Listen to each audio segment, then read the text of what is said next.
Buenas noches, camaradas todos. Nos encontramos acá en Katia TV con el objetivo de dar inicio a nuestro programa Escuela de Cuadro, con el cual pretendemos profundizar la discusión de carácter político, ideológico, en función de enriquecer y aportar inquietudes de camaradas, jóvenes camaradas estudiantes, profesionales, obreros, dirigentes comunitarios, y esta noche nos encontramos con los camaradas Jesús Peñalosa, estudiante de la Universidad Bolivariana de Venezuela, Fabricio Villamizar, Aura Eslava, también estudiante de la UBB, Franklin Orellana, estudiante de la UBB también, y el camarada Federico Melo. El primer tema que vamos a desarrollar en nuestro primer programa será el manifiesto comunista. Se trata de analizar en profundidad todo lo que implicó la aparición del manifiesto comunista, cuyo exponente fundamental fue nuestro camarada Carlos Mar y Federico Engel, por supuesto.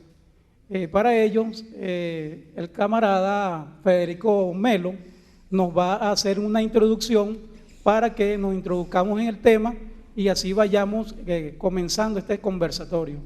Federico. Bueno, buenas noches a todos las usuarias y los usuarios que están pendientes pues, de esta feliz iniciativa que creo que puede contribuir a dar, digamos, un aporte fundamental para las discusiones que se están haciendo actualmente en la conformación del PSV, en los consejos comunales y en general en el país entero, porque estamos en un proceso revolucionario que está trastocando las relaciones de producción, está trastocando todas las formas, digamos, de poder, incluyendo los valores culturales y las referencias ideológicas y políticas. Entonces, dicho esto, quisiera cumplir un poco con la petición. Fíjate, el manifiesto del Partido Comunista es sin duda una de las obras de mayor trascendencia en la historia del pensamiento político universal. A pesar de que es un pequeño libro, como lo pueden ver todos acá, ¿verdad? Es un pequeñito libro, porque en realidad, originalmente, como su nombre lo dice, era un manifiesto de lucha. Fue escrito a finales de 1847, terminado de redactar aproximadamente en noviembre, finales de noviembre, comienzo de diciembre de 1847, publicado en febrero de 1848, cuando estaba iniciándose la Revolución Europea, que se inició ese año en toda Europa, en efecto, ¿no? Comenzó en Francia, pero luego se extendió a Alemania, se extendió a otros países europeos y prácticamente abarcó la totalidad de Europa, ¿no? Marx y Engels estaban en París, comenzaron a incorporarse en las luchas parisinas, y cuando la revolución se extendió a Alemania, ellos se trasladaron a Alemania y participaron en la revolución dentro de Alemania, ¿no? Este manifiesto, en ese primer momento, obviamente, el manifiesto del Partido Comunista no tuvo esa repercusión, ¿no? Porque fue, digamos, la base programática de un grupo muy pequeño que se llamó la Liga de los Comunistas, al cual se habían incorporado Marx y Engels. Originalmente se llamaba la Liga de los Justos, al cual se habían incorporado Marx y Engels aproximadamente un año antes, año y medio antes. Luego de discusiones con ellos, la mayoría pues, de los miembros de esa organización, que eran muy pequeñas, eran alemanes exiliados, revolucionarios alemanes exiliados en su mayoría, les encargaron a ellos escribir el manifiesto. Y ellos lo escribieron. Y claro, en ese momento concreto de la lucha, como era una lucha, se inició un proceso revolucionario muy fuerte, pues el manifiesto no logró tanta proyección en ese momento. Pero posteriormente fue, digamos, alcanzando una notoriedad y una, digamos, proyección universal. Probablemente sea uno de los libros más reeditados en la historia del mundo, ¿verdad? Después de la Biblia, probablemente esté cercano a ser el libro más editado Y sin duda que en el plano político es probablemente el más editado o el más reeditado a lo largo de la historia, ¿no? ¿Y qué contiene este librito para que sea tan importante y tenga tanta resonancia universal? Bueno, este librito contiene aquí la síntesis de la concepción revolucionaria que, digamos, cristalizaron Marx y Engels, ¿no? Esa concepción revolucionaria que abarca la teoría social, lo que se llama el materialismo histórico, que abarca los fundamentos epistemológicos, filosóficos, lo que se llama el materialismo dialéctico, la teoría económica, que Marx nunca la concibió como una teoría económica cualquier académica, porque él no era un académico, él era un revolucionario. Él la consideraba la crítica de la economía política, es decir, el análisis de la estructura económica del capitalismo para ver cómo podíamos hacer, cómo debíamos enfrentarlo, qué política debíamos hacerlo para superarlo. Y por supuesto están aquí resumidos los planteamientos, digamos, de los principales lineamientos políticos para superar la sociedad capitalista. No sé si lo dejamos así como introducción y después ustedes intervienen. Históricamente el manifiesto comunista ha sido satanizado. Ha sido satanizado por la clase burguesa, por las oligarquías, por las clases dominantes, ¿no? Del capitalismo. ¿A qué atribuye Federico, camarada, que el manifiesto haya sido tan satanizado? Bueno, chicos, a que Marx y Engels no pretendieron nunca ser académicos, ellos eran revolucionarios, ellos eran luchadores sociales que se identificaron siempre con los sectores desposeídos. El manifiesto comunista, el manifiesto del Partido Comunista, como es su nombre original, no es sino, digamos, la síntesis de la visión que tienen las clases tradicionalmente explotadas, los sectores más humildes, los sectores depauperados, en la sociedad capitalista, que ya para este entonces tenía más de 100 años dominando en el mundo, cuando Marx escribió eso. Hoy en día el capitalismo sigue siendo el modo de producción dominante en el mundo entero, ¿verdad? Es decir, que es un modo de producción que ya tiene aproximadamente casi 300 años dominando, ¿verdad? Más de 500 años de existencia, pero más o menos casi 300 años dominando en el mundo.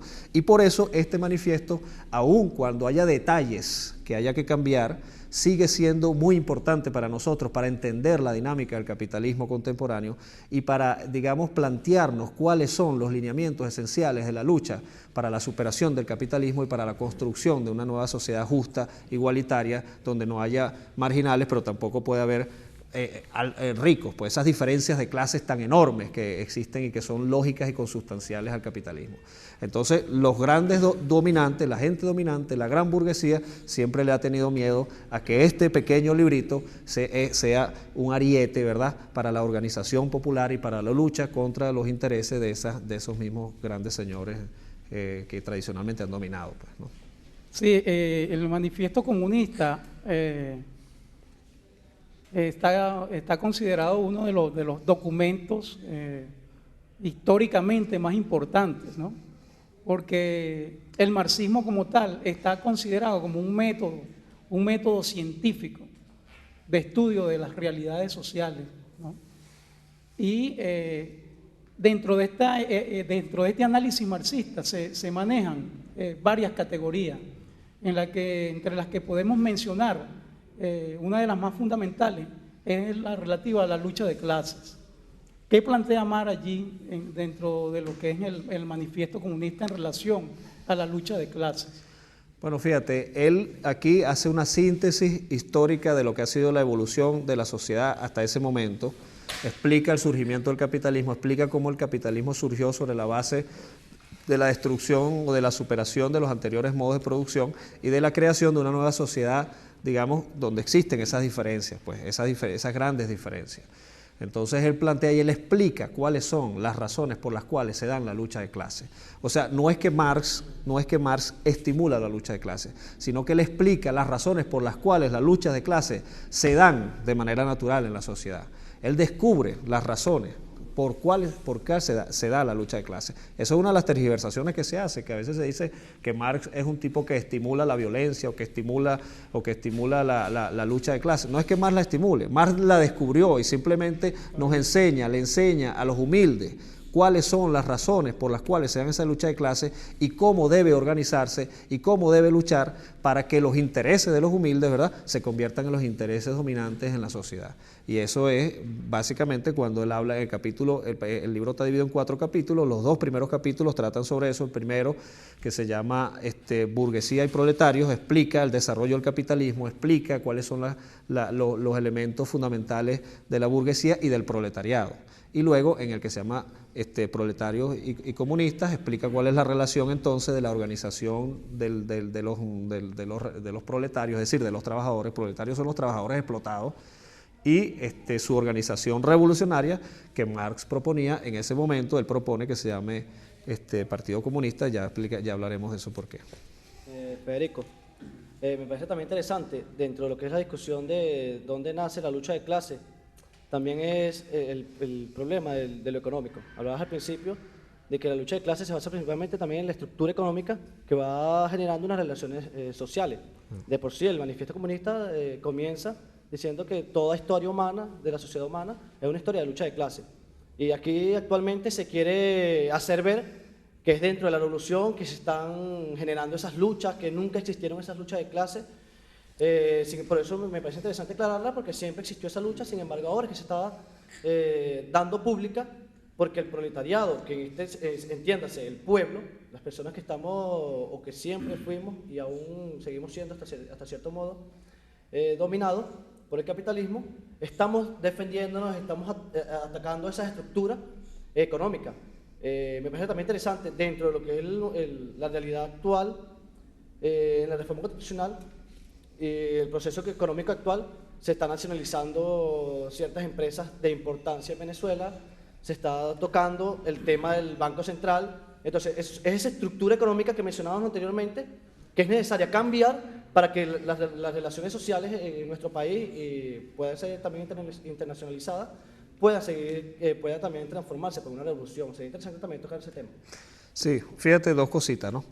Primero, Marx y Engels, en efecto, la redacción original dice que la historia de la humanidad ha sido hasta ahora la historia de la lucha de clases. Luego ellos agregaron, Engels en 1888 le agrega una notica de pie de página donde él aclara que la historia escrita y la historia a partir del momento en que el Estado, en que se forma el Estado, en que la sociedad se divide en clases. Porque es que la sociedad, y eso hay que aclararlo, porque los ideólogos del capitalismo le hacen creer a la gente que el capitalismo ha existido a lo largo de la historia y que la naturaleza humana es una naturaleza competitiva, egoísta, que es imposible construir una sociedad solidaria y humana y donde esté los factores, digamos, de la solidaridad social y de la superación del egoísmo y de las mezquindades, donde esté eso por delante, ¿no? Y es importante aclararlo porque fíjate tú, la especie humana tiene más o menos, la especie humana actual tiene más o menos 1 millón de años de existencia, ¿no? Sí. Y la civilización, lo que conocemos como civilización, que es la sociedad dividida en clases, desde el esclavismo para acá, bueno, mira, tendrá 6.000 años de historia aproximadamente, ¿no? Cuando comienza a disolverse, antes de esa civilización, veníamos por una sociedad que era lo que llaman algunos autores, ¿verdad?, el comunismo primitivo, o las relaciones, digamos, comunitarias originarias, ¿no? Y vemos cómo nuestros indígenas, por ejemplo, ¿verdad?, sus raíces son solidarias y ellos tienen una economía solidaria donde no existe la propiedad individual. Sus relaciones sociales pues son completamente socialistas y comunistas desde ese punto de vista originario, ¿verdad?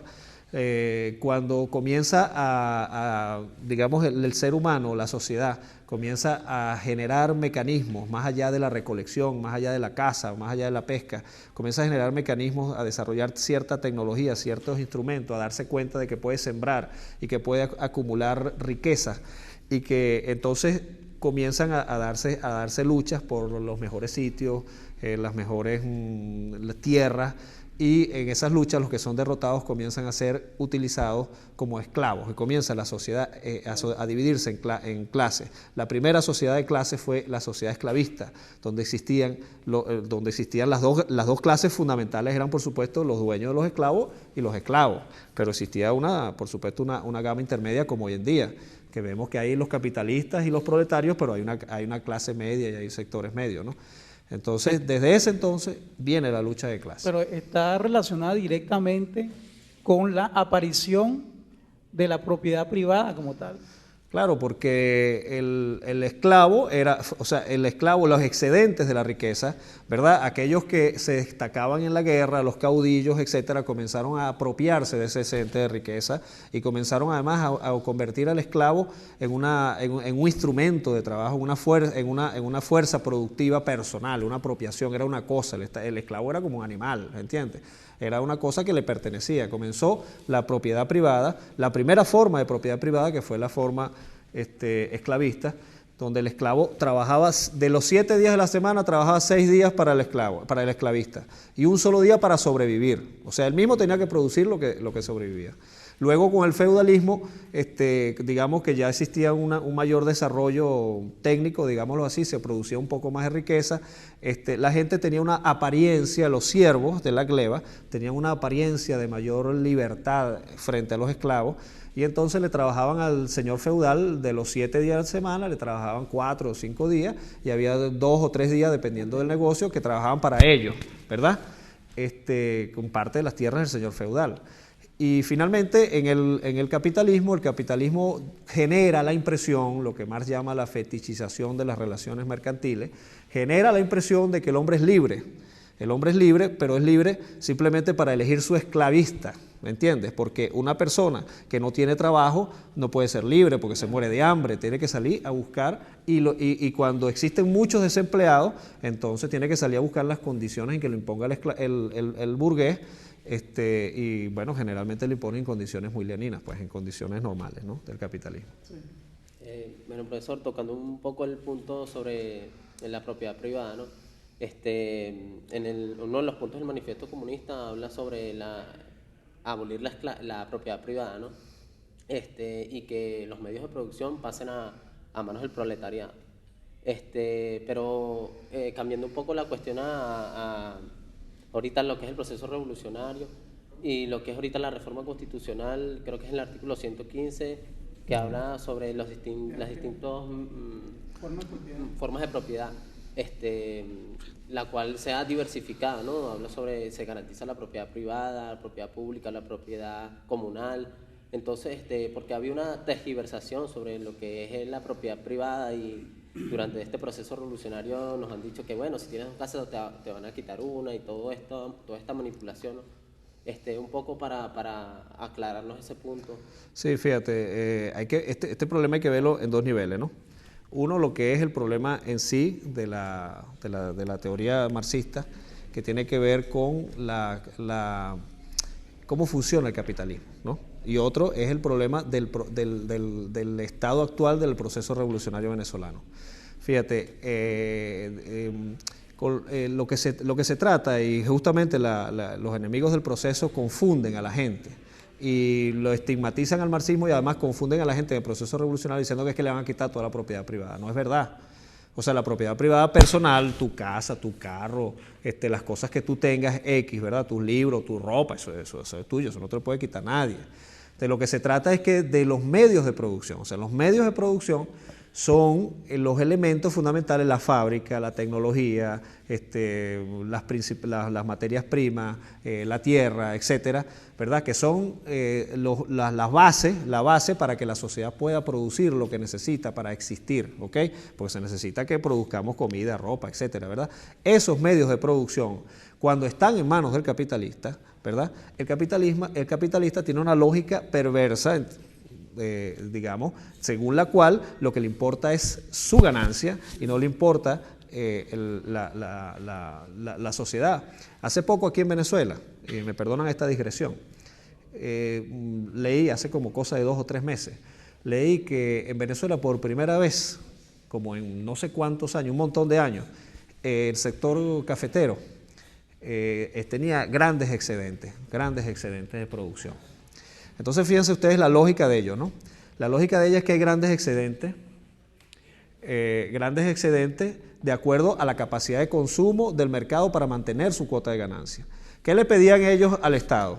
¿Cuál era el favor que ellos le pedían al Estado? Bueno, que los ayudaran a exportar ese excedente. ¿Y por qué no meter ese excedente en el mercado nacional? Porque eso significaba, si metía ese excedente en el mercado nacional, que el precio del café tenía que bajar y ponerse muy barato. Y si se ponía muy barato, entonces la cuota de ganancia de ellos se reducía. ¿Entienden? A eso se refiere Marx cuando dice que existe una contradicción entre las relaciones de producción, las formas de propiedad y las fuerzas productivas. Las fuerzas productivas tienden a desarrollarse, se aumenta la producción, pero al capitalista no le interesa eso. Eso es las bases de lo que se llama la crisis de superproducción, y entonces tenemos que sacar la producción, tenemos que eliminarla, etcétera, porque si no, yo bajo mi cuota de ganancia.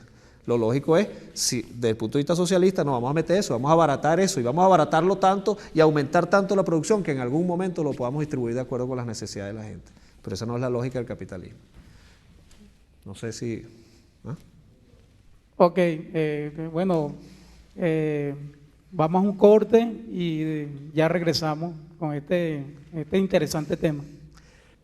Estamos de vuelta con su programa Escuela de Cuadros.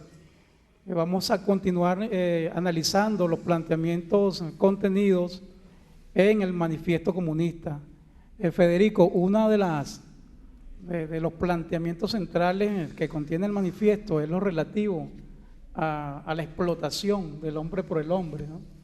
En esa relación perversa, a todas luces, el dueño de los medios de producción, en este caso el capitalista, se apropia de la mano de obra del trabajador.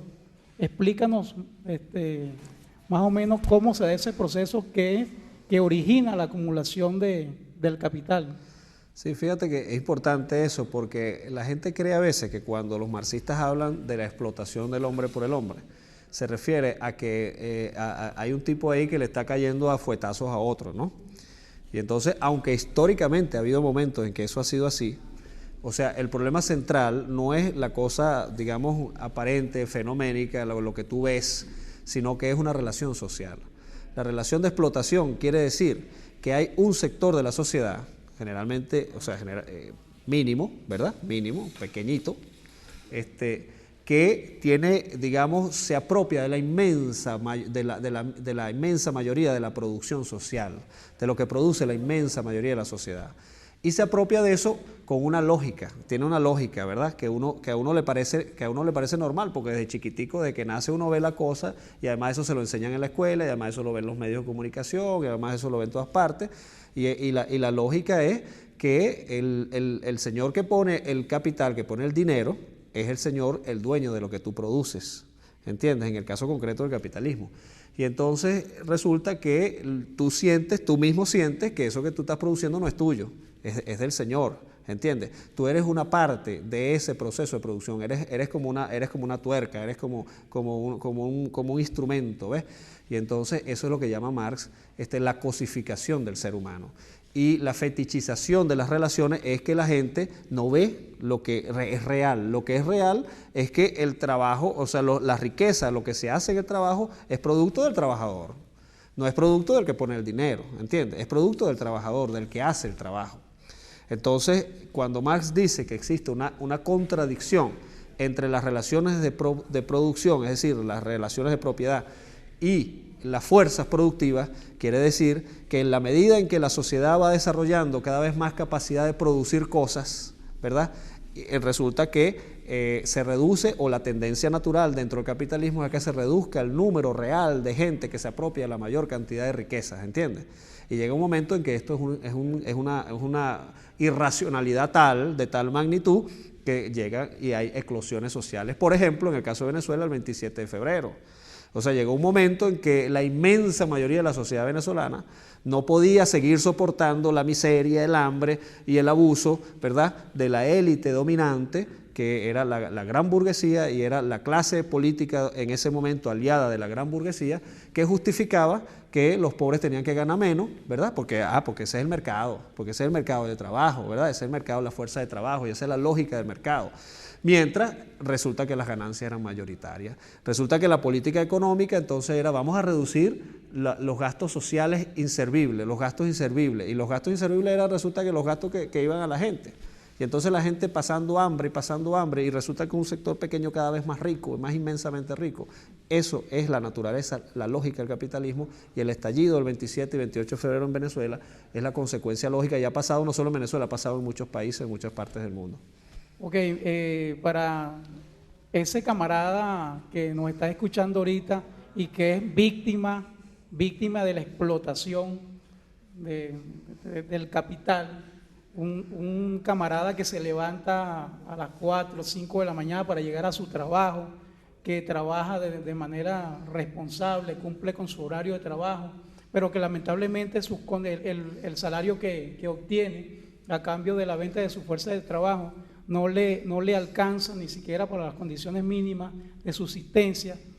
Ese camarada que nos está escuchando, ¿por qué? Para que entiendan, se comprenda mejor, ¿por qué el capitalismo de manera sistemática le niega beneficios de todo tipo, de beneficios socioeconómicos? Es más, lo niega como ser humano.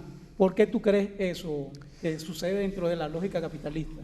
Bueno, chicos, porque eso es lo que explica Marx, que Marx llama el proceso, o sea, la lógica, digamos, de la ganancia, que Marx llama la cuota de ganancia, ¿entiendes?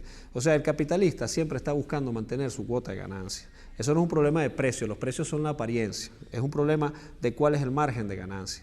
Es lo que yo les decía antes, les explicaba antes con los cafeteros. Si los cafeteros meten la producción excedente, entre comillas, excedente para ellos, pero no para la sociedad. Si ellos meten esa producción en el mercado, ¿qué pasa? Bajan los precios.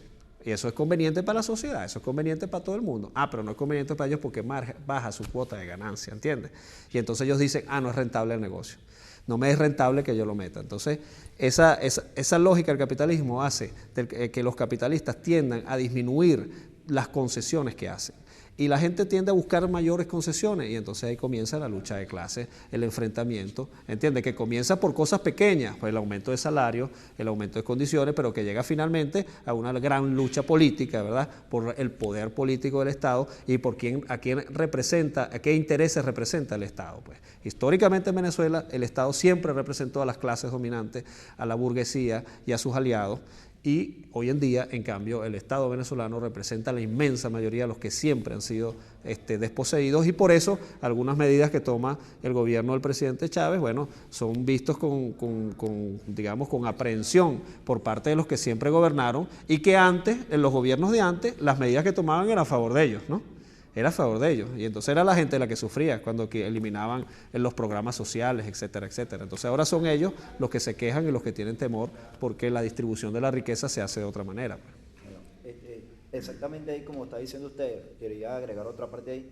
En el mismo manifiesto se habla de que la historia de la humanidad ha sido siempre una lucha de clases. Ahí la vemos cuando la sociedad esclavista, que era el esclavo y el esclavista. En el feudalismo se vio otra interacción, pues de otra persona más, pero siempre había una clase dominante sobre la otra.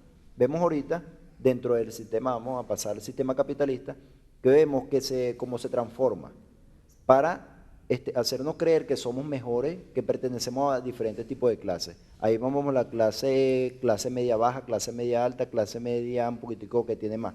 Bueno, todo eso se origina mediante el trabajo. Cuando vemos que el Estado venezolano, en la Constitución actualmente, en el artículo 89, dice que el trabajo es un hecho social, ahí vemos una contradicción cuando vamos a lo que realmente está sucediendo, a lo que realmente es la lógica del mercado. El trabajo actualmente no es un hecho social, por eso creo que este artículo no es reformado, porque es algo que es real. ¿Qué pasa? El compañero está hablando hace ratico que si un televidente que nos está viendo ahorita habla y dice, bueno, pero yo no soy explotado porque yo gano bien, o se siente, no, vale, yo no soy explotado. Simplemente lo que está produciendo con su trabajo diario no es de él, es simplemente el dueño del que tiene el capital.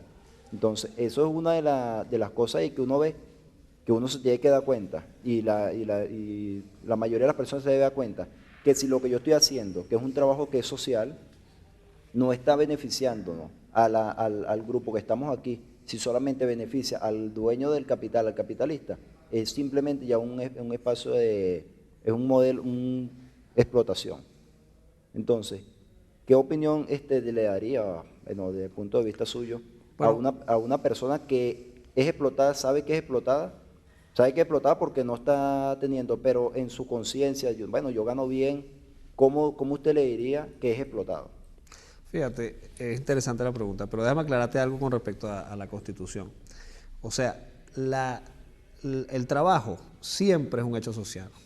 Lo importante de que lo diga la Constitución es que la ideología, ¿verdad?, expresada por el capital disfraza ese hecho, ¿me entiendes?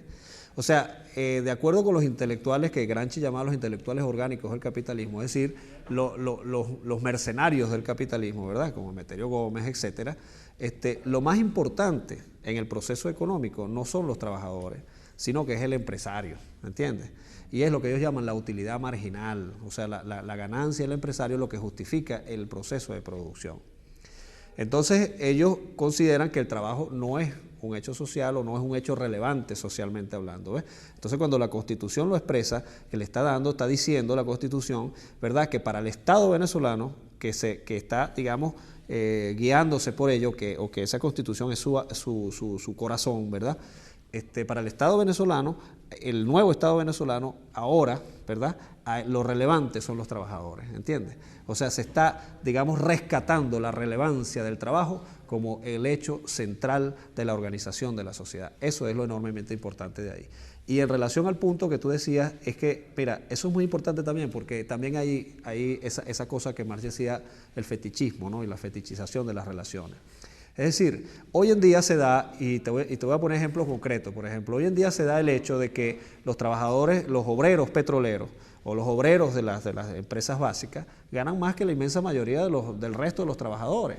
Ganan más, entre otras cosas, porque esas son las empresas más rentables del país, las que viven más, ¿verdad? Y entonces ahorita vemos que están discutiendo un contrato colectivo, bueno, que todo el mundo desea que su contrato colectivo sea así, ¿es o no es? Y mucha gente, yo por ejemplo estuve trabajando en Morón un año y entonces hay mucha gente ahí que se le da oportunidad de trabajar en otra cosa, pero prefieren trabajar unos meses contratados, ¿no?, en las puertas, hacen colas en las puertas para trabajar unos meses contratados en las petroleras que trabajan en otras cosas porque consideran que es mucho mayor su ganancia. Y entonces la gente cree, ¿verdad? No, vale, yo estoy mejor, yo no soy explotado, porque fíjate, yo tengo una casa grandota, yo tengo un apartamento así, tengo una casa en la playa, tengo 2 carros, tengo ciertas comodidades, puedo viajar al exterior cada vez que yo quiera. Entonces la gente cree que no está siendo explotada y eso es una visión superficial del problema, porque el problema central es que tu salario tiene que ver también en una relación directa con el grado de riqueza que produce tu trabajo, ¿entiendes? Entonces, en el caso concreto de las empresas capitalistas, donde hay trabajadores que tienen un alto salario, simplemente es que ellos producen grandes márgenes de ganancia para los empresarios. Con el desarrollo tecnológico contemporáneo, eso que Marx llama la composición orgánica de capital, es decir, la relación entre la tecnología y los trabajadores, con la tecnología, un solo trabajador puede hacer lo que antes hacía muchísimos trabajadores, ¿entiendes? Claro, a ese trabajador individualmente le pagan más a él y él cree que no está siendo explotado por eso, pero sí está siendo explotado por eso, porque resulta que él solito produce muchísimo más que lo que producían antes un grupo grande de trabajadores. ¿Qué es lo importante que estos trabajadores entiendan? Que ellos no son un ente aislado en la sociedad, que ellos son parte de la sociedad y que ellos también son trabajadores, también son proletarios y que su deber como ciudadanos de un país donde la inmensa mayoría pues todavía vive en condiciones que están por debajo de lo que es justo y de lo que es necesario y de lo que es posible en nuestro país, pues que ellos deben actuar solidariamente para crear las nuevas condiciones, las nuevas relaciones de producción, poner su conocimiento y su tecnología en función de crear esta nueva Venezuela, de crear empresas sociales y ayudar pues a los preteridos, pues, ¿no? Que no crean, que no se sientan que ellos son parte de la élite hegemónica, porque no lo son. Que los dueños de los medios de producción puedan en un momento tratarlos como panas y como amigos, eso no tiene absolutamente nada que ver con el hecho concreto de que ellos están generando una gran riqueza que se la apropian los dueños de esos medios de producción, ¿entiendes? Son cosas distintas y la gente se confunde porque es parte de esa ideología, de esa alienación, de esa fetichización de las relaciones de producción capitalista. Se me ocurre una pregunta sobre el aparato burocrático que tenemos en las instituciones. ¿Cómo se le puede buscar un enfoque a través del manifiesto a romper con ese aparato burocrático? Sí, fíjate, El Estado contemporáneo es, aunque el Estado existe desde el esclavismo, porque el Estado no es sino un instrumento, ¿verdad? Un instrumento de dominio de una clase sobre otra, ¿verdad? Eso también lo descubrió Marx. Todo Estado es una dictadura de clase. Eso es, por cierto, un concepto clave que hay que entender y que confunde mucho a la gente, porque la gente tiende a hablar de dictadura en términos de formas de gobierno. Es decir, Pérez Jiménez era un dictador, Pinochet era un dictador, ¿entiendes? Entonces, como el marxismo, como Marx descubrió que todo Estado es una dictadura de clases, entonces los enemigos del marxismo dicen, es que Marx era dictatorial, es que los marxistas son dictatoriales. Cuando en verdad esto es un concepto, digamos, de raigambre científica sociológica, es un concepto sociológico. Cuando Marx dice que un Estado es una dictadura de clases, se refiere al contenido del Estado, o sea, quién representa el Estado, qué intereses representa, cómo está organizado en función de qué clase hegemónica o de cuáles clases hegemónicas, ¿entiendes? Entonces, el Estado, que los estados que existían en la antigüedad eran los estados esclavistas, que favorecían a los esclavistas indistintamente de que, como en la Atenas de Demóstenes y de Sócrates, pudiera existir una democracia. La democracia era la democracia para los hombres libres, ni siquiera para las mujeres, para los hombres libres, porque los esclavos no eran seres humanos, ¿entiendes? Y así ha sido a lo largo de la historia. Entonces, lo que tuvimos nosotros durante esos 40 años, la democracia formal, la democracia cuarta republicana, la democracia, digamos, bipartidocrática, ¿verdad?, gobernadas por las élites de la burguesía venezolana junto con Adey Copey, era una dictadura de la burguesía, porque sus políticas favorecían a la burguesía. Aunque la forma de gobierno fuera democrática, sus políticas favorecían a la burguesía. Entonces Marx habla de que es necesario, digamos, destruir ese Estado y conformar una dictadura del proletariado, ¿entiendes? Es decir, un Estado que represente los intereses del proletariado. Pero fíjate que en el manifiesto él deja planteado este problema, ¿sí? Incluso no utiliza propiamente ese término lo va a desarrollar posteriormente. Pero hay otro libro que es muy importante leerlo en combinación con el manifiesto, que es La Guerra Civil en Francia, y que yo te quiero leer un pedacito que tiene que ver con eso, porque Marx es muy claro. Este libro Marx lo escribió a propósito de la Comuna de París, que fue el primer ensayo de gobierno revolucionario en la historia, que duró apenas 2 meses, porque fue aplastado por los franceses y los alemanes que ayudaron, el gobierno francés, que estaba derrotado por una guerra con Alemania, y los alemanes que lo ayudaron.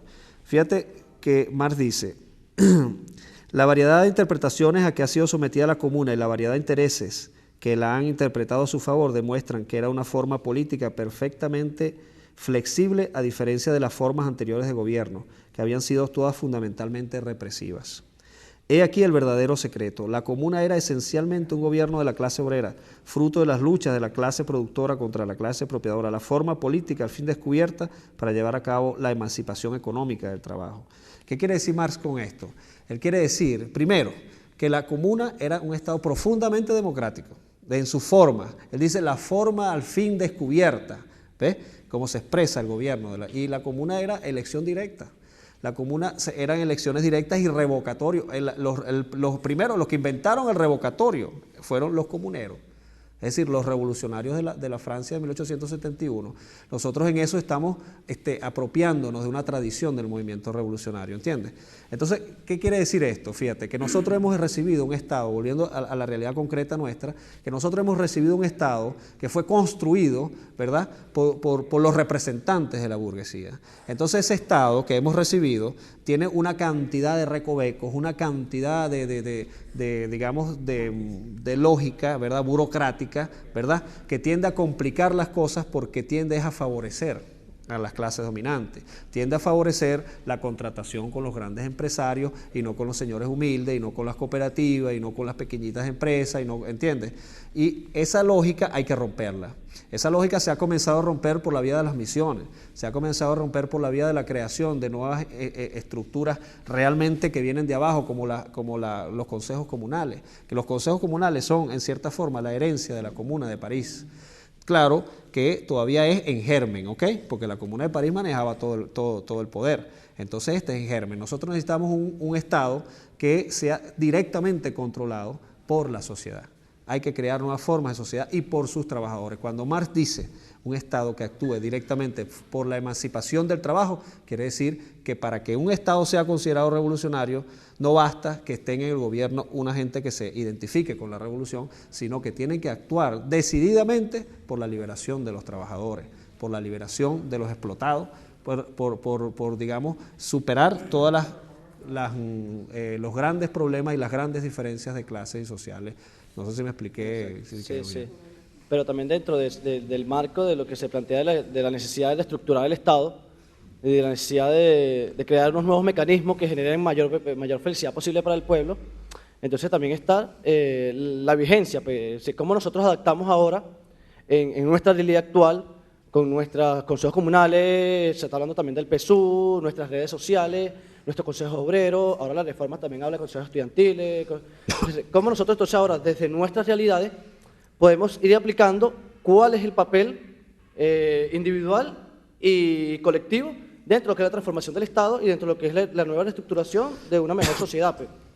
Aclarando también que, como lo bien decía, los consejos comunales son prácticamente como un resultado de lo que fue la Comuna de París. Es decir, un ejemplo claro de lo que es la participación en la democracia. Sin embargo, muchos compañeros, muchos camaradas, se les queda un poquito, les falta un poquito de claridad al momento de aplicar en su entorno, en el entorno estudiantil, en el entorno campesino. Es decir, ¿qué hago yo? ¿Qué voy a hacer? ¿Qué me toca a mí hacer dentro de la revolución? Entonces, que tocaría decir que bueno, el proceso de nosotros es impulsar los otros procesos, unir nuestros esfuerzos a los otros esfuerzos que se van generando rumbo a la creación de nuevas estructuras sociales. Porque no solamente la creación de nuevas estructuras sociales, sino del fortalecimiento de ese poder popular, véase a las organizaciones sociales que van naciendo para ir orientando nuestro gobierno, pues, nuestro gobierno popular, como se habla actualmente.